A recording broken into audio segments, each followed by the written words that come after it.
Feel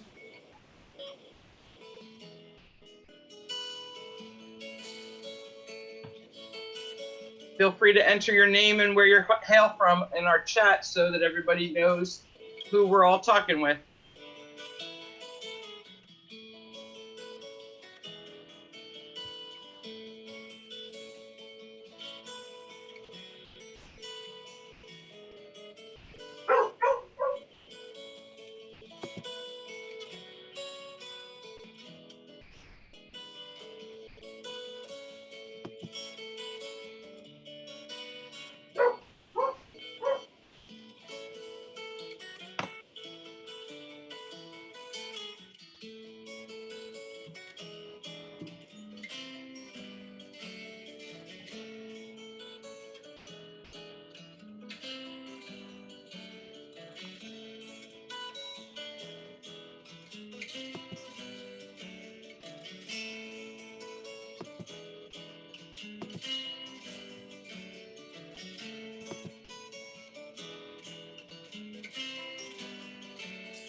I think we should probably get started.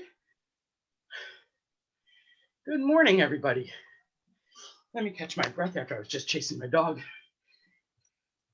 We've got a pretty good turnout. Welcome to Trauma Matters Delaware, our webinar series. Today is the World Cafe.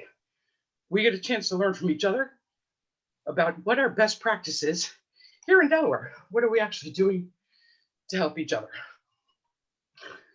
Today we'll have presenters from, I really do need to catch my breath. Take a second. Just as we're supposed to start, the dog breaks loose to go attack the repairman that came to fix the sink. Okay. Today we have presenters. Gratefully, folks joining us from West End Neighborhood House would be Mia Harvey and her colleague, Janet Lopez. We have Lauren Arnold from, Lauren, help me out. Salvation Army. Salvation Army. Yeah, because my brain had already gone to our next group is from Meet Me at the Well. Say hi to Diana Strukowski. Diana, I butchered that, I know. Sorry. These are our folks, some of our folks who have helped us start to map out actually what Delawareans are doing. So we're looking forward to hearing from them. But before we get started, I want to introduce to you our board president. That would be Leslie Brower. She's the board president for Trauma Matters Delaware.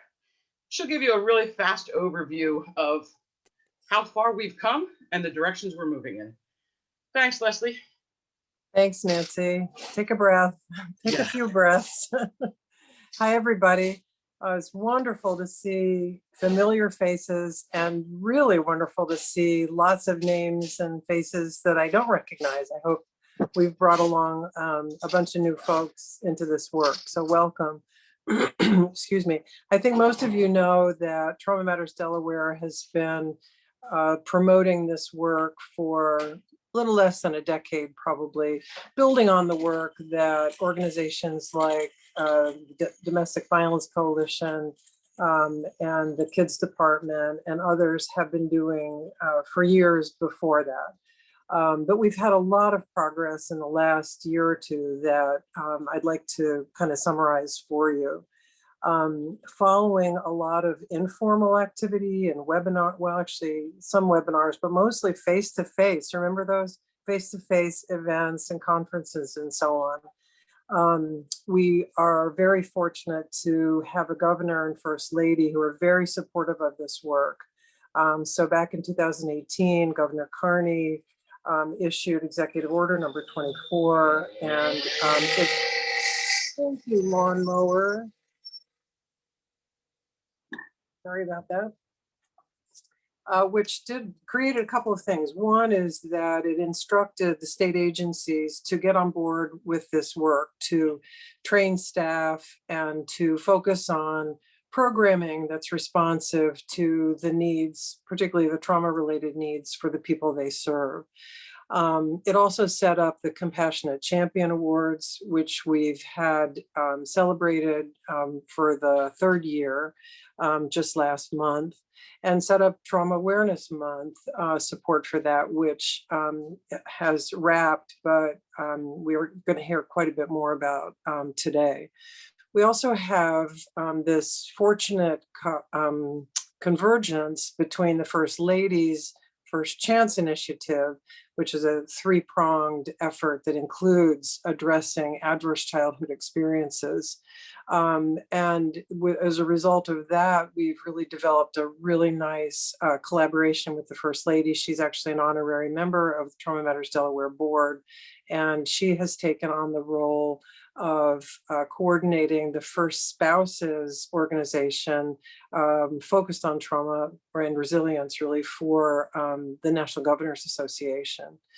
Over the 2000, I think 18, 19 or 18 to 20, that time period roughly, social contract, and we have a representative here today supporting all this. Hi, Danielle. And Nicole, I think, is also there today.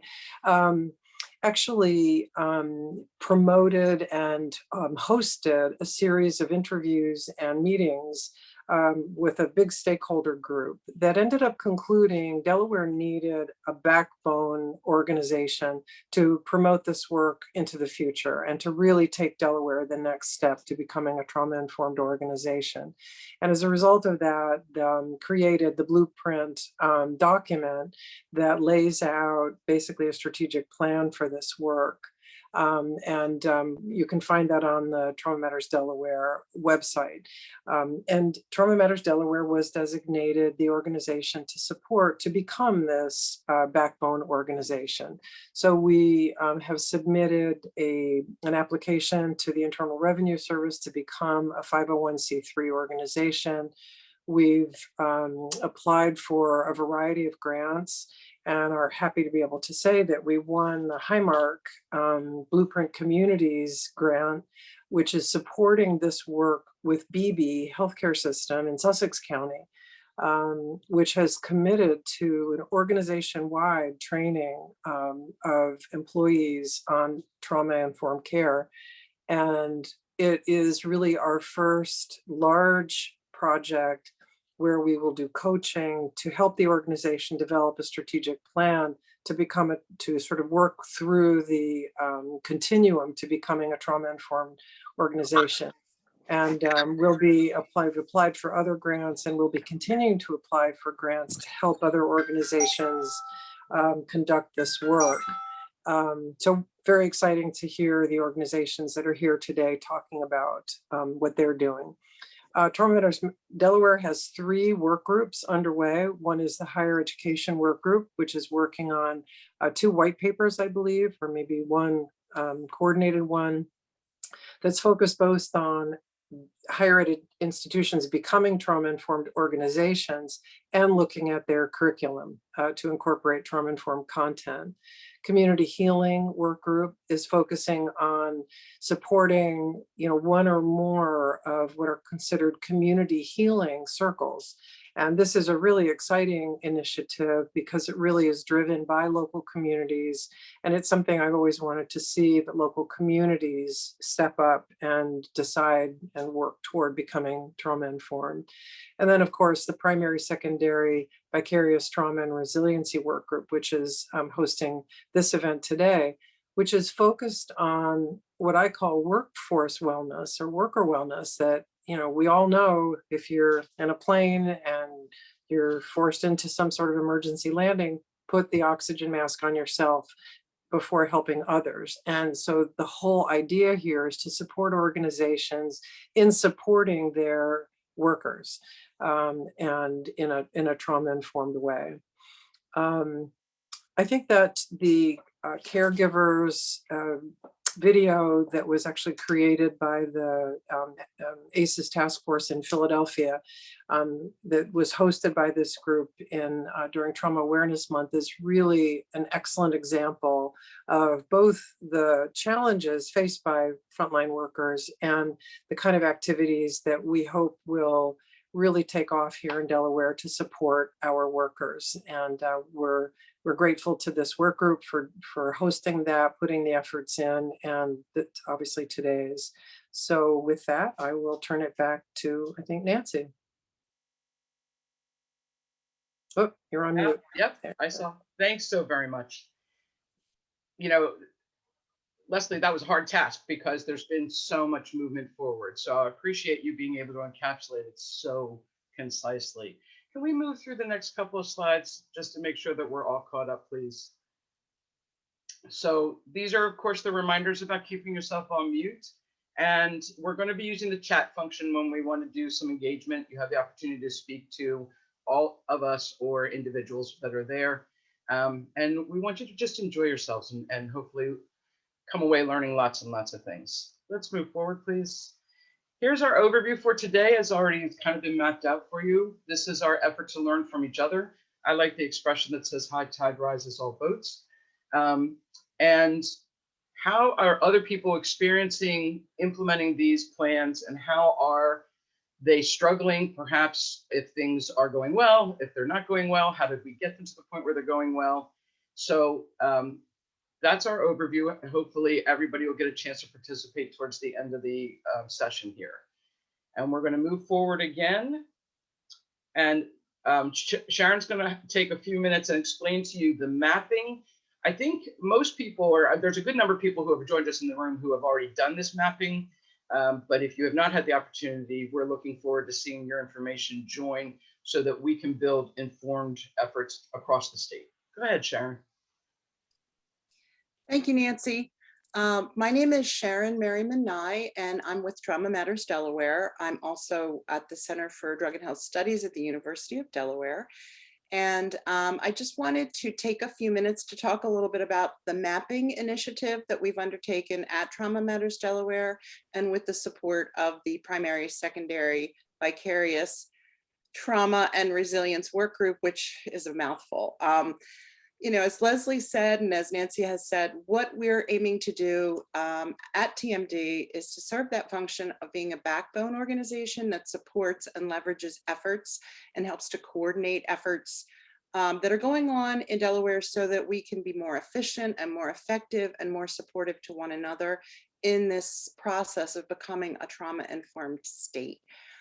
So we developed an online form earlier this year that we requested folks to go ahead and complete to tell us where they are in their group or organization on this continuum of becoming trauma informed. If you'll go to the next slide. So I think a lot of folks have already seen and are familiar with this image, if not the specific one, something very much like this. This illustrates that becoming trauma informed is a journey. It's a process. It is not something I think we ever fully arrive at, but the goal is to continue to self-reflect and move through the steps of being trauma aware and becoming trauma sensitive, and then ultimately trauma responsive, and finally trauma informed, where we know that every member of our organization is not only knowledgeable of what it is to be trauma informed, but actually practices that through and through. And as I said, it is an iterative process. We continue to reflect, we continue to work on advancing our ability to promote a trauma informed environment. So with that in mind, what we asked folks to do when they were submitting their information is to share some basic information on their organizations, but also to share where they were specifically in terms of what activities they had undertaken and where they, where they were in this process. So if we'll go to the next slide, I just want to present a little bit of an overview of what we've learned. Now, the first thing I will say in talking about this is that we know this is really preliminary information. So far, we've heard from about 30 organizations in the state on what they're doing to become trauma informed. And we happen to know that there are many more entities out there that are already undertaking this work. What we want to do is to continue to gather this information and continue to take a look at it to see where we are in the state, where we're moving, where we're progressing. And again, we want to use this information so that the folks who are in the weeds doing the work can actually help each other. And we'll talk a little bit more as we go through this, but we have announced this, this form and the availability to complete this information on the TMD website. We have circulated it through our network, and we want to continue to promote the collection of this information. So if you are one of the folks that have already submitted information, we are very grateful to you for that. And if you haven't had the chance yet, we'd like you to take a look and go ahead and complete that information later, and perhaps even share it with some of your colleagues in other organizations. So this is an ongoing process, and we'll continue to update folks as we learn from it. Next slide, please. So this slide depicts a little bit about the organizations that did share their information. More than half of those who shared information were from nonprofits. We did have a couple of state agencies report in, along with one school district and one institution of higher education. Most commonly, although there was a broad representation of sectors, most commonly the sector that we heard from the most were folks from behavioral health, followed by education and health and human services, as well as advocacy and issue-focused sectors. One of the good things is that these are organizations that predominantly have frontline workers who are either working or volunteering with clients and folks. So we know that we are talking about organizations that really do need a very significant component of self-care and attention focused on that, as well as resilience. We did have a broad range of organizations that were reporting in terms of their size, but about 30% of them, which was the highest category of those reporting in, have between 10 and 49 employees or volunteers. And most of the organizations that we heard from to date have a statewide service area. There were several that worked in specific counties or specific regions, and there were actually several that were part of, that served Delaware as part of a regional or a national service area. Next slide. So the second portion of this was asking what they had done in terms of their trauma-informed activities. So we did learn that more than half of the respondents reported that they had prioritized becoming a trauma-informed agency. And 1 in 3 had a designated team member or members that led these trauma-informed efforts. So that's really important because that shows an intentionality to become trauma-informed. 13 of the 30 who had reported in had indicated that they had conducted a couple of activities that addressed trauma, trauma-informed care, self-care, or resilience for their staff. And then 11 had reported that they had conducted a series of these activities. So the great majority of folks that reported in had undertaken some very specific activities for their staff. We also learned that nearly 1 in 3 had reported that they conducted outreach activities for either clients or the public. So these are all very positive. Next slide, please.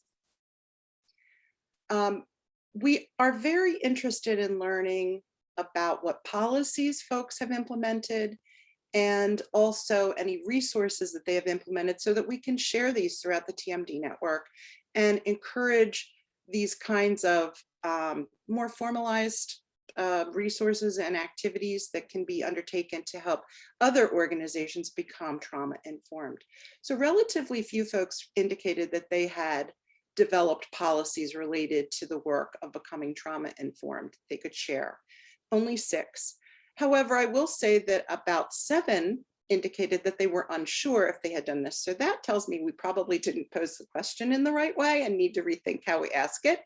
And then we did have 12 of our respondents that did say they have created resources that they would be happy to share with TMD in order to move this work along in a broader sense with other organizations. And finally, and most importantly, we did hear from nearly everyone who responded that they are interested in networking with others to help support this effort and broaden the efforts throughout the state of Delaware. So if we'll go to the next slide, these are our next steps. First of all, as I've said, we're going to continue to collect this information. This is an ongoing effort. And we're going to continue at TMD to analyze it, to look at what it is that we are finding, what sectors are we missing, who are we not reaching, who's not represented and who's responding to us. I mean, right now, in this very early going, we've seen that we didn't have any responses from the business sector and very few from faith-based. We didn't have anyone from law enforcement or justice responding. We know they're out there doing this work. We want to make sure we capture that, but we also want to encourage work in these arenas. So we want to continue to analyze this. And the other piece of that is the TMD is going to reach out to those entities that said that they have collected, or excuse me, that they have designed or implemented policies or developed resources. We want to gather those and we want to make those available through the TMD platform. So these are where we're going with it. And now I'm going to turn it back over to Nancy, who's going to introduce several of the panelists who are already engaged in this work and have responded to this effort. Thank you so much. Wow, that's a lot of information, Sharon. Thank you so very much. And hopefully those here in the room that have not been able to fill out that form can get to that and help us increase our knowledge base. Let's move on to our next slide. And I think we drew straws, and Diana nicely volunteered to be able to go first from Meet Me at the Well. She's also on the Human Trafficking Interagency Council. So Diana, there are 3 questions. There are some questions we posed that talked about how you've been implementing trauma-informed care at Meet Me at the Well, or even human trafficking, since you can speak to both. And we're interested in hearing what you've been implementing and also what kind of barriers you might have hit, how you've overcome those barriers, what kind of resources you needed to help move forward. Thanks, Nancy. Yep, my name is Diana Stojowski, and I am an executive director for Meet Me at the Well and also project coordinator for the Human Trafficking Interagency Coordinating Council. I said that really fast. That was like on fast forward. I also had the privilege, and I know Dr. Barr, you're not going to like this, but I had the privilege to work under Leslie, and that was amazing, an amazing experience, and absolutely influenced the way that I moved forward within this work. So at Meet Me at the Well, for the first one, trauma-informed staff training and development, we developed an onboarding for both the staff and the board that provides a trauma perspective specifically from the work that we do with survivors of human trafficking. And what is interesting about this work is that it attracts professionals with deep levels of compassion. And what we found is that it's often because of their own experiences with trauma. So it absolutely demands that we work through that trauma-informed lens in every aspect, from our internal policies to the way we market in social media to the way we work with other community partners. One specific example is that if we have an idea of when each other's therapy appointments are, we hold those times as sacred and rarely schedule any meetings or any events where that person, where it would compromise that person's time. That's a priority. For the second question, prioritize self-care, recognize signs of burnout, compassion fatigue. Did I read that right? Okay.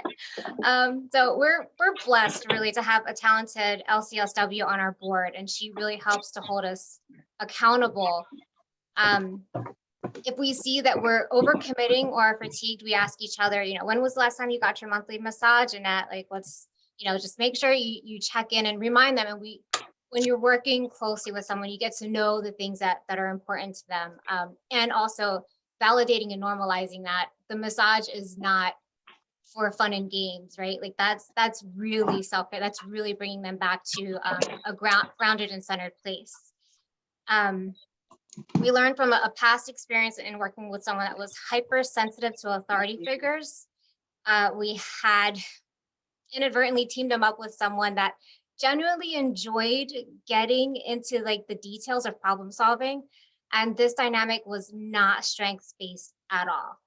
It created a lot of discomfort, and we eventually lost a very talented advocate.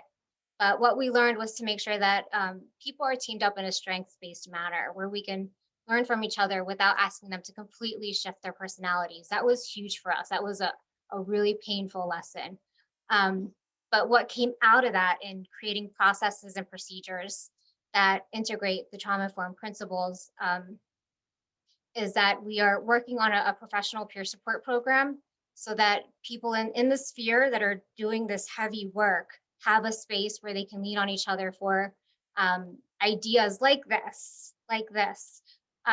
We're asking each other, what are you doing, and what can we do in this work without compromising our professional integrity and boundaries, but with similar professional experiences around us.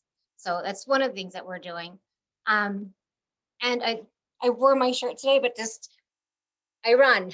I can't run like from my problems.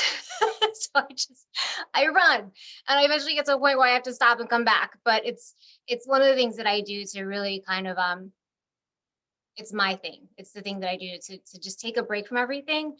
And when you do something that completely takes you out of your element like that, that forces you to kind of focus on just your breathing, just where you are, because you have no other choice. Because if you don't, like, you're just gonna throw up, right? You can't not breathe while you're running. But it doesn't matter, like whatever it is that you do, find something that you do whether it's a massage or whether it's running or going camping with your best friend, whatever it is, like make that a priority, because that's not just fun and games. Like this is really to bring you back to the work, because we are all desperately needed out here. Thank you.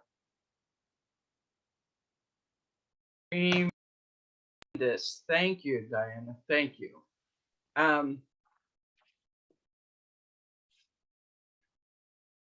Oh, you're muted, Nance. It goes on and off. Why is it doing that? Am I off now? Okay, good. So I'm hoping folks are taking notes, because I certainly am. Next on our list of presenters is going to be Lauren Arnold from Salvation Army. And I just saw a question that says we'll be sending out the PowerPoint notes to everyone. For those of us who are not able to write fast enough, we're going to have to. There's so much information being shared. Hey, Lauren, what are you guys doing over at Salvation Army to help us move forward to being trauma-informed and trauma-responsive in Delaware? Well, I'm writing notes down about massages. I did not employ that at all, Deanna. I need to stick that into my plan here. Well, real quickly, so in case people don't know, Salvation Army has about 46 different anti-human trafficking programs in the nation, and we're also global. So we were one of the most recent programs to come into existence, and we just started about 2 years ago. The mission, which I was looking back, we have a mission statement for Salvation Army, and then of course for the AHT programs, but I liked the one part of it: the Salvation Army fights to see a world filled with justice and freedom.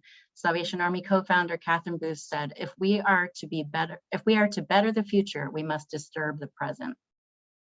And so that's what we're trying to do when we are kind of getting involved in each individual's lives, whether that's outreach in the very beginning when we get a case for a trafficked victim, whether that's male, female, we can serve pretty much anybody. We have case management, we have emergency shelter, we have employment classes in our program, we have peer mentoring, street outreach, awareness presentations. So that right now has been built up in the last year or two. So that's what we're providing to the community. We also have some survivors on staff. We have some people that have experienced extreme complex trauma. So when we're talking about Trauma Matters, that's like in our forefront. We've got very traumatized clients, as well as people just that have been in this line of work tend to be individuals that have experienced some type of trauma. And so we had a very interesting time trying to implement some of the more trauma-informed principles, I think, because we had the challenge of bringing in our program into another program. So we have the shelter program here, which handles the general homeless population, which we know there are traumatized individuals, but then we have our very specific population of human traffic victims. And one of the things that a couple of things that we try to do were to implement into our policies right away before we even started to onboard people, models such as the voluntary services model, which empowers choice and empowers that survivor to make their own decisions. And we aren't as much dangling something in front of them to say, you have to meet these expectations in order to succeed. And so it's more of a partnership with our survivors. We also followed the sanctuary model. And we've had people come in to train the entire existing shelter staff and frontline, as well as our AHT case managers, because we really were seeking to develop an environment where everyone felt safe in the situation, that everyone felt like they could talk with one another. Because as you guys have all said, that this is very, very traumatic and difficult work every single day. And so we follow the tenets of that. We also really believe that we could not do this work unless it was survivor informed. So we have along the way, just survivors that we've met along the way, we have asked for their input. We have tried to make them feel like they're important in this work. We give opportunities for those survivors working alongside one another as they sort of, I guess, quote, graduate out of case management to be peer mentors as they're ready. So we kind of do a stability assessment, not with our staff necessarily, but with the people that were survivors and that are going into possible peer mentoring. And that doesn't necessarily just have to be with traffic victims. Some of them want to go into peer mentoring in the drug and alcohol field or things like that. So we try to provide those opportunities of growth so that they see one another. They see one another growing, and they see that there is hope and a future for them. So when we onboard clients, another thing we did was to make sure that we did a training on trauma and the brain, so that from the get-go, that starts to infiltrate everything that they're doing and give them a good perspective.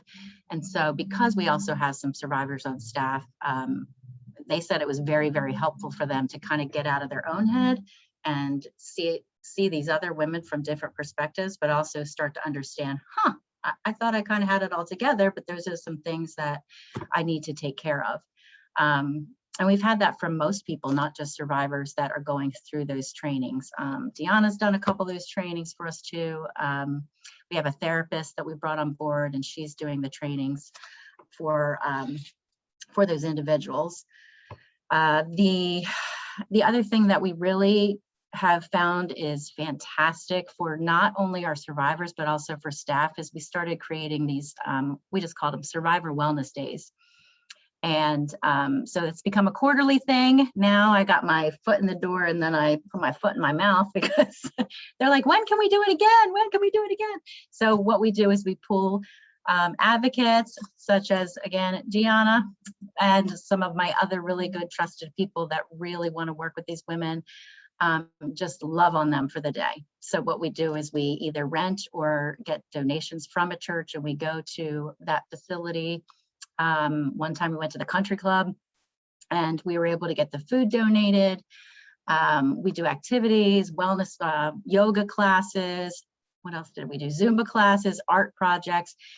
And we don't talk about anything trauma. We just have a good time together, and it's tons of laughs. We had a baby shower for one of our clients. What it did was brought the community of survivors and advocates together. in just a, hey, I'm a woman, you're a woman kind of thing, and everybody's got stuff, but we can just hang out together and do this stuff together. And so they started asking me to do them again and again and again. So we're doing that.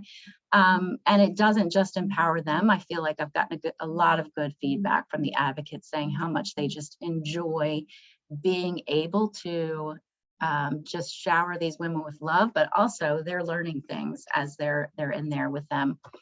So we're doing that. We do coffee breaks because I like coffee and it's self-serving. With sometimes I just meet my clients and do that, and we're just chit-chatting, or we'll meet with my case managers and we'll just get off site for a minute because people are always wanting their time. We're being texted and called and crisis after crisis. And sometimes we just leave and go down the street and we just vent and laugh and regroup. And I just ask them, what do you guys need from me? So we've done that.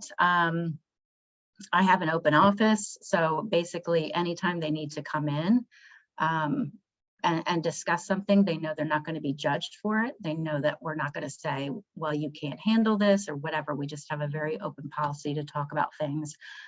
We also, from the beginning, started offering them counseling if they needed it. So we talked about the fact that, hey, you may experience this vicarious trauma that we all have in this line of work. It's no joke. And you have the capacity to come to us to talk about it, and then we will get you hooked up with our counselor. We have several MOUs, and part of one of the MOUs with a therapist was I asked her to be available to staff to also just have talks with them about some of the things that we experience, and to kind of let me know if, things are going on and we need to back it up, or I'm pushing too hard as a supervisor or whatever. So we do that. And one thing I try to do is give staff opportunities to pick what they're involved in. So obviously I have things that they have to do and have to be involved with, but I try to constantly ask them, kind of Deanna mentioned that too. What are your strengths and how can we match you up with maybe even this particular client, or you're better at getting people together, at doing volunteer activities. Hey, Lauren. Am I going on too long? Yes, ma'am. Okay. That was my last, that was my last thing. I get all excited about it because I love them. But just what we hear overall is that people feel safe. They don't feel judged.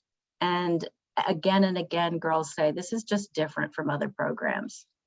So let's see if we can't sneak Mia in here really quickly. I know Janet wishes to be more in the background, but let's tag team Mia and Janet because we are cutting into our breakout room time. So Mia. Yes. How are you Hello, doing in everyone. West End? Good morning. Good morning. I'm going to stick to the answers to the questions so we can move on to the breakout rooms. 3 of the things that we have incorporated was trauma-informed staff training and development. We have created unique materials, so unique actual training, live trainings, as well as different comprehensive case management guides, how to effectively case manage as well. And we also utilize a plethora of different trainings that are available through NCTSN, BH10, as well as NAMI. We prioritize self-care and recognize the signs of burnout and compassion fatigue, not only within ourselves, but within each other. So we can kind of call each other out and say, hey, it looks like you need a 5 or 10. Created processes and procedures that integrate trauma-informed approaches. The trainings and development empower staff to be more confident when servicing those who have experienced trauma, It allows them to recognize the signs, respond appropriately, and avoid re-traumatization. Self-care is prioritized due to its resiliency factor. My door, I have an open door policy as the program director here. Case managers know if they had a really stressful or they had a dumping session with a student, they can come in, debrief with me, and then I will also give them an opportunity to practice one of their self-care techniques. Do you need to listen to some music? Do you need to go outside and get some fresh air? So during supervisions, we talk about self-care a lot. So I want to know what everyone's self-care technique is. So if I do happen to notice they are experiencing some stress, I can kind of, recommend that self-care technique for them to go into. Our processes and procedures integrate the 6 guiding principles of trauma-informed approaches to ensure continuity among staff. So the instructors our academic instructors, they have a trauma-informed guide on the realm of teaching academically. The case managers have a guide on case management. Our career team has a guide on how to do it for workforce readiness. And I also use the 6 guiding principles to govern how I manage staff here.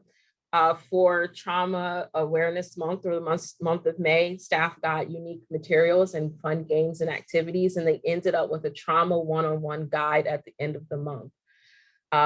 We have not had any barriers in becoming trauma informed. I am proud to say that we definitely are trauma informed here at West End in the Education Employment Department. Staff can speak on trauma matters verbatim without any prompting. So I'm definitely proud of them and their efforts. So we have not had any barriers. I am a trauma certified instructor, so they kind of got that extra for their staff training. Everything is incorporated with trauma. And the feedback has been really, really positive. The staff love that they're able to respond appropriately to their participants. And then we get the praise from the participants when they are treated with respect, they're empowered, and everything straight face. So that's it. Keep it short. Thanks, Maya. Thanks. I love the things they're doing at West End.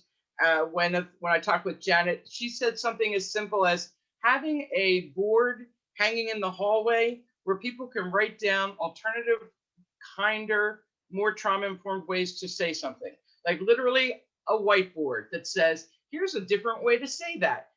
That's such an easy thing and such a great opportunity for people to learn together. Mia, thank you.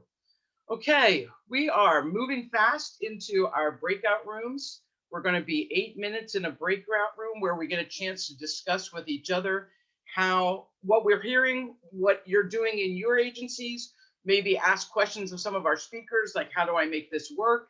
I think that we are moving forward quickly, and let's move to breakout rooms.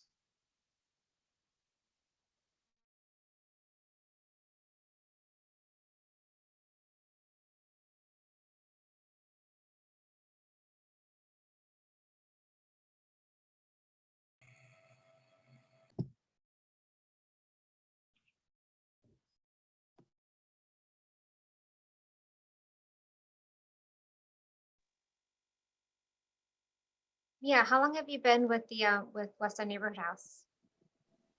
I've been in West End for 2 years now. I grew up just a few blocks away from it, and my mom absolutely took advantage of every program they had. I got my shots there. I would go there for childcare. I did everything there. Like I've been there since I was in diapers. Oh, wow.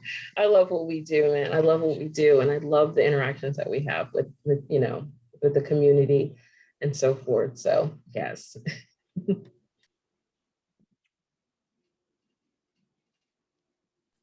Well, welcome back. I said welcome back too. Good. Danielle, thanks for doing that for us. Yes. So we just have a few minutes left, and we want to have a little fun here and try something new. What we want to do, though, is collect your thoughts in a chatterfall. And so the first question that we want to ask you is, what resonated from your breakouts? What takeaway, what points were brought up in your breakout just now that you want to share in a chat? But don't share it in a chat. I just want you to take a moment, open up your chat, and type in what you learned or one point that resonates with you that you look to take home with you or back to your office or back to your virtual workspace right now after today's session. And so I'm going to give you a moment to type. So please do your typing. And then on the count of 10, I'm going to ask you to press enter. 1, 2, 3, 4, 5, 6, 7, 8, 9, 10. Press enter. Great work. Wow. Wow. Terrific.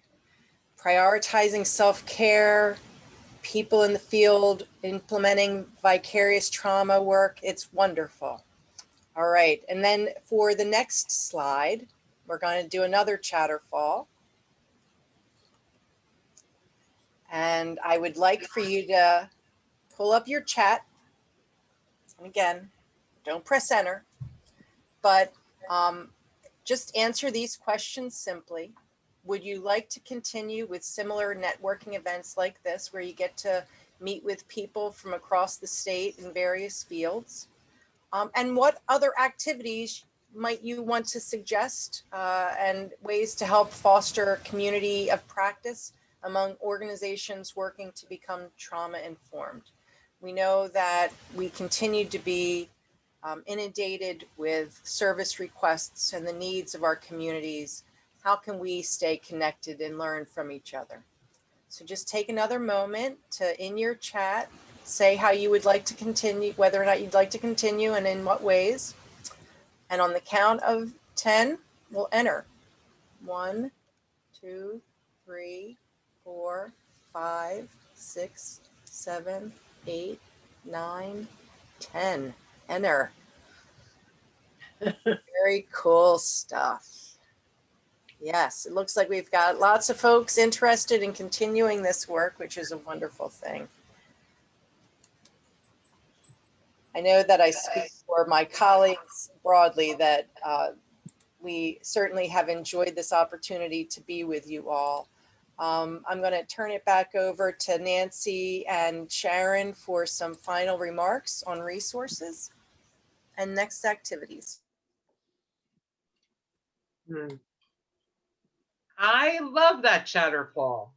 I love seeing all those ideas pop up. Thanks for bringing that to us, Mary. And I think that's so cool. And it's going to make a great printout when we see what's in the chat. And if you would like to have more information, I know that earlier on, I think Danielle posted the web page for Trauma Matters Delaware. But here's some resources on how to stay involved and stay informed. There is our web page and our connected tissue that says, how do you join TMD's listserv? How do you learn more about the work groups? How do you sign on for work groups? All of that information, these links are here in front of you. Can we go to the next slide, please? And I am so grateful. My team here is so grateful. I'm grateful for my colleagues, but I'm grateful for all of you participants. We are so excited to be able to do this outreach. I learned tons of new stuff. And that's actually why we keep doing this, is that the whole point of being trauma informed and trauma responsive is we never stop learning.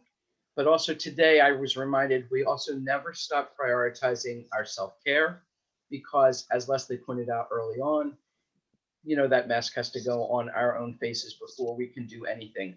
And I was grateful for the vulnerability of people being able to express like how little they realized they were being impacted by trauma until there was an organization like Trauma Matters Delaware being able to be that backbone and bring that information in and be able to have great experiences like our panelists who can tell us, how can we make this work? How do we make the nitty gritty work? How do we get this day-to-day stuff done? Does anybody else on my team want to be able to kick something in? We are at 2 minutes before we're closing, and we're going to be mindful of folks' time. This is Sharon. I would just like to say thank you to everybody and thank you to the team. And also, when you get the PowerPoint, when you get the follow-up materials, you'll have the link to go in and add information about what your organization is doing. And we look forward to seeing you at our next event. It looks like there's a lot of folks interested in networking again. So that's all from me, but thank you. I'm so Thank you, proud of you and proud of Delaware. Good work, Absolutely. everybody. Absolutely. Yeah. That was phenomenal. Thank you so much for doing this. Bye, everybody. Bye. Bye, folks. Be Best safe, wishes guys. to you all. Stay well. Bye. Thank you. Bye.